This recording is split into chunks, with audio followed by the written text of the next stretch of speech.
will talk about health and sustainable foods. To start, we need to first define our terms.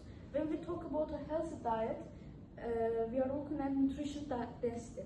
Foods that prevent diseases like obesity or heart disease. So when we talk about sustainability, we are looking at how food production affects the earth, like especially greenhouse gas emissions and water consumption. As our global population grows towards to 10 billion, the food system is under pressure.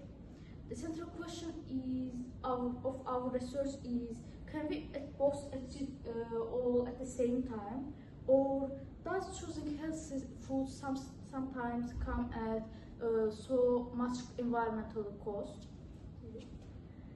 Our research is based on the one important question, that are healthy and sustainable food are the always same? To answer this, we first looked at the beyond simple labels. Like first we studied situations where both ideas work well together. For example, plant-based foods, for example, vegetables and beans, they are really healthy for our health and also better for the environment. But our main focus is on the differences. In some cases, like foods are really healthy for our bodies, but they are use a lot of water that is harmful for the environment. Like that I used here, avocado and almonds. Avocado and almonds are healthy, but this is not important for environment. So let's look at opposite one.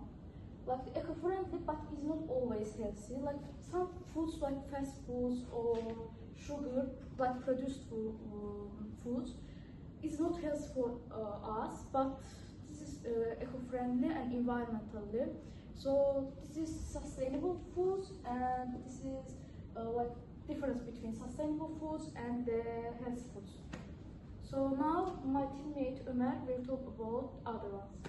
To answer our research question, we would not only use opinions, we also use reports. First, we analyze scientific studies from organizations like EOC, Lancet Commission, and FAO. Then we compare different foods with meats, vegetables, and processed foods, which focus based on their carbon emissions and water use.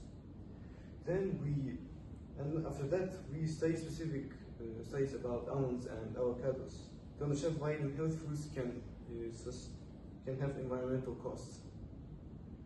And finally, we applied all these findings to conflicts in Azerbaijan. This helped us identify both matches and differences in all the region of Azerbaijan. Next, now we're going to look at our first results, which is when health and sustainability align. Our findings show that in many food groups, especially plant-based groups, there's a strong connection between the two. As you can see in the chart, there's a big difference between environmental object and environmental impact. Producing beef creates very high gas emissions of carbon emissions, while foods like lentils and beans produce much lower emissions. From a health perspective, these plant-based proteins are also very beneficial because they're very healthy and do not contain cholesterol, and as well as having a high amount of fiber. So this is a very clear example of a match between health and sustainability. In this case, choosing foods like beans and lentils is good for both the body and the planet. Next, I would like for my team member Hedja to continue. Now we move to the most surprising part of our results, the clash.